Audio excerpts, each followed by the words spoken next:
Joining us right now from MLSsoccer.com, south of the border, Charles Boehm. Charles, welcome, my friend. Good evening. Great to be back. Pleasure to have you on. Let's talk about it. What an atmosphere it is here in Toronto, getting ready to watch this Champions League final. A lot of people are cheering on the Impact. Not many TFC pure supporters are cheering them on, but a lot of footy fans are cheering the Impact on. The atmosphere is electric in Montreal. I've talked to a lot of people. Give us your thoughts. How do you see this all unfolding? And what a major, major success story this will be for MLS and Montreal if they do get there. Yeah, whatever happens tomorrow, it's I've heard it described as the biggest game in Canadian soccer history, and there's certainly a reason to put it in that conversation. And the pregame lead-up has been really a lot of fun. We've had a little bit of sniping back and forth between the sides, some intriguing trash talking on the part of Club América. They feel like they should be safely ahead in this one, and I believe their goalkeeper, Moises Munoz, described the Impact as not being deserving of the title champions, and looks like they say they're going to be aiming for a big blowout victory tomorrow. So it's a lot of anticipation. Both sides want this one a lot, and I think it's going to be a memorable game, whatever happens. A lot of fighting words, but to me, with the Montreal Impact going down there to the world-famous Azteca Stadium and getting the result they did, that to me is going to go a long, long way confidence-wise for the Impact now playing in 61,000 plus in front of their fans. No lasers, no objects thrown at them. I think it's all uphill for Club America. Your thoughts? It is. I'm guessing that there's some in the Impact camp who would love to expose them to some good Canadian spring weather and have this game outside under cold conditions. But we won't get that. But we'll get a sold-out, record-breaking crowd at the Big O, which is, I've been there myself, and not for an occasion of this magnitude, but it's got its own sort of ambiance. It offers its own home field advantage with that hard, fast turf. I'm sure the crowd is going to be deafening. So certainly a lot going in Montreal's favor, but the Impact's got to remember this is still arguably the most talented, most expensive roster in North America that they're facing off against. So that Club America side is going to be, I think, feeling confident of getting a victory regardless of what happened in the first leg. Charles, I think if the Montreal Impact do prevail and make it to the club championships, I think this is going to be a massive positive spotlight for MLS and Montreal in many, many ways. We've started to see how MLS has taken off in the last number of years with Beckham, Jovinko, Defoe, Dempsey, on. And I think if they do get there and they play the likes of maybe a Real Madrid, a Juventus, a Barcelona, whoever, I think this is going to be big-time exposure for the league, and many scouts and many clubs will be watching, and I think this is all a positive.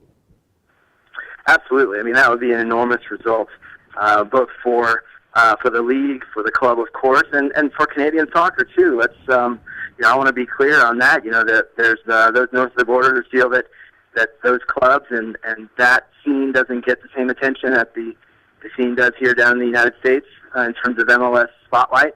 But this is as much a Canadian triumph as it is an MLS triumph, and to me a great stage for the club to perform on in Japan later this year. Regardless of whether they can actually get results. I mean, it's just an opportunity to test yourself against the best, and it's certainly. I think this Impact team feeling like they've done a lot of Cinderella sort of work already. Who knows? Maybe they'll bring that same attitude into the Club World Cup. It's a big achievement. No MLS side has ever reached it. They've always wanted to get to that stage, but it's been denied on a number of occasions in somewhat cruel fashion. But every year MLS does a little bit more assistance for their teams that go deep in the tournament, and this year I think we see they've finally done really everything within their power to make this road easier for Montreal, rescheduling multiple games, and of course they get extra allocation money because of their participation. So it's big for the league, it's big for the continent, for both nations. Charles, just before we get to the goalkeeping situation, we'll talk a little bit about that before we let you go. We got to talk about owner Joey Saputo. I'm a huge fan of Joey Saputo because he cares about this city. He loves this city. He loves his team. He puts his money where his mouth is. He wants to win desperately, and he goes above and beyond the call of duty. I've got a couple friends on the coaching staff, and they rave about Joey Saputo, and I've seen this guy in action. All the guy cares about is putting a winner on there, putting a good product, and he doesn't want to be, patted on the back. He understands the responsibility of Montreal and the sports fan there. It's true, and it's very impressive, and this is a tournament that some MLS clubs have regarded as little more than a nuisance, and the clubs with perhaps even more resources than Saputo and the Impact. But he's done everything in his power. He certainly goes out and plays in the free agent market and the international transfer market to go out and get blue chip talent like Piatti, and before him, a long list of other international players. And he spent big bucks on the travel. No MLS team that I'm aware of has ever gone to the time and trouble and expense that Montreal have in terms of the preseason camp in Mexico, spending extra time on site for altitude acclimation.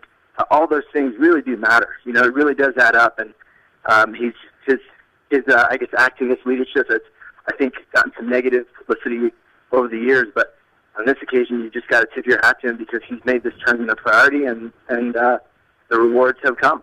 Charles, just before we let you go, really appreciate your time, but we can't let you go without talking about the story leading up to this game is the goalkeeper for the Montreal Impact. We know that Evan Bush will not be part of it. He has been disqualified for this match, and it's unfortunate because you feel for this young man. He worked so hard, all the abuse he took there in Mexico. Now he's not going to be able to play in front of his home crowd. And the Impact were scrambling. We heard rumors on the weekend of possibly Johnson from Chicago Fire. We heard rumors of all sorts of other goalies from other teams. But we hear finally that Niche of the Indy 11 of the NASL has signed, and he will be possibly the goalkeeper to start. For my money, I got to be honest, I'm biased.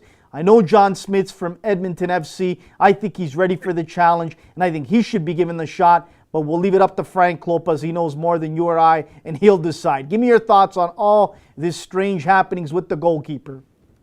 Yeah, given everything that the Impact have done to reach this point, and some of the luck they've had, and some of the bravery they've shown, somewhat, I guess, fitting that they've got this highly unique, bizarre situation happening with their goalkeeper role. And Evan Bush himself has just recently been given the starting role. So it's, it really is a green group they've got here. Again, they've shown the investment by going out and not just making an emergency move, but making a permanent move for Nick. And excuse me, my background noise is my 15-month-old daughter. That's all right. I think that Nick is probably going to get the start. It's not clear yet. He'll only have 1 or 2 training sessions at the most with his new team, but he's very well respected in the NSL world. He was the face of the franchise, just a year-old team out in Indy, and they've done great things, and he's been at the heart of it. And but they gave him the move that he wanted and gave him that opportunity, and I think it speaks volumes about the network that Frank Lopez has. One of his former Chicago Fire colleagues, Peter Wilt, runs the 11 and has helped to bless that deal. So it's a tough situation for the Impact defense regardless. And I think Nick's probably at this point will be seen as giving them the best chance to win. Charles, you're a busy guy. We'll let you go enjoy your child there. Enjoy the evening. Enjoy the match tomorrow night, and really appreciate you joining us. People can follow all your great work at MLSsoccer.com. As we let you go, where can they follow you on Twitter as well? Yes, it's at CBoehm, CBOEHM. And keep me up there. I'll be watching tomorrow, as will most of North American soccer.